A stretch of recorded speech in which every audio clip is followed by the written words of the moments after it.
குழந்தைய புடிச்சு வாயில திணிக்கிறது சாப்பாட. அந்த குழந்தை துப்பும் வாந்தி எடுக்கும் பாவம். ஓடினாலும் விரட்டி விரட்டி சாப்பாடு விட்டுறது. டைம் பார்த்து சாப்பாடு திணிக்கிறது வாயில. குழந்தைங்க எல்லாம் உண்மையிலேயே ரொம்ப பாவங்க. குழந்தைகளை கெடுக்கிறதே நம்ம தான். குழந்தைகள்லாம் ஒரு ஞானி மாதிரி. அது இயற்கையோட இணைஞ்சு வாழுது. பசி எடுத்தா சாப்பிடும், விளையாடணும்னா விளையாடும், தூக்கம் வந்தா தூங்கும், சிரிப்பு வந்தா சிரிக்கும். நிகழ்காலத்துல வாழும். அப்படியே இயற்கையை கவனிச்சு வாழும். அதுக்கு எந்த கோட்பாடுகளும் கிடையாது. ஆனந்தமா இருக்கும். பசிக்கலனா எந்த குழந்தையும் சாப்பிடாதுங்க. முதல்ல புரிஞ்சுக்கோங்க. நம்ம நினைக்கிற மாதிரி அதுக்கு 3 மணி நேரத்துக்கு ஒரு தடவை சாப்பாடு கொடுக்கணும்னு அவசியம் இல்லை. குழந்தைங்க கொஞ்சம் வளர ஆரம்பிச்சிட்டாலே அவங்களுக்கு எப்போ உணவு தேவையோ அவங்களுக்கே தெரியும். அவங்களே வந்து சாப்பிடுவாங்க. பசின்னு கேட்பாங்க. ஸ்கூலுக்கு டைம் ஆச்சு அப்படின்னு சொல்லிட்டு வாயில திணிக்கிறது, நைட்டு சாப்பிடாம படுக்கிறேன்னு வாயில திணிக்கிறது, விளையாடுற நேரத்துல கூப்பிட்டு திணிக்கிறது, இதெல்லாம் பண்ணாதீங்க. இதனால அவங்களுடைய குடல் கெட்டு போகுது, ஜீரண மண்டலம் கெட்டு போகுது, சளி பிடிக்கிறது, இது மாதிரி நிறைய பிரச்சனைகள் வந்து வருது அவங்களுக்கு. நம்ம தான் நம்மளோட அறிவை கெடுத்து வச்சிருக்கோம்.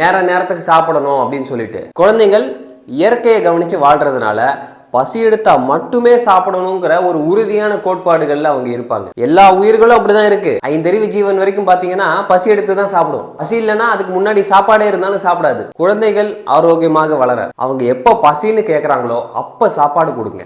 பசிக்காம நேரத்துல சாப்பாடை சாப்பிட்டு அஜீரணமாகி வாந்தி எடுத்து லூஸ் மோஷன் ஆகி சளி பிடிச்சு காய்ச்சல் வந்து இவ்வளவு டிராமாஸ் தேவையா? கொஞ்ச நேரம் நீங்க அவங்கள கவனிங்க. அவங்க என்ன பண்றாங்கிறத, எத்தனை மணிக்கு அவங்க பசின்னு கேட்கறாங்க அப்படிங்கிற நேரத்தை நல்ல உணவுகளா தேர்ந்தெடுத்து கொடுங்க. உடம்பு சோர்வாயிடுச்சு, பசிக்குதுன்னா அவங்களே வந்து சாப்பிட போறாங்க. குழந்தை வளர்ப்புல இதுவும் ஒரு முக்கியமான விஷயம். நம்ம பசிச்சு சாப்பிட்டாலே நம்ம உடம்புல இருக்கிற நிறைய பிரச்சனைகள் சரியாயிருங்க.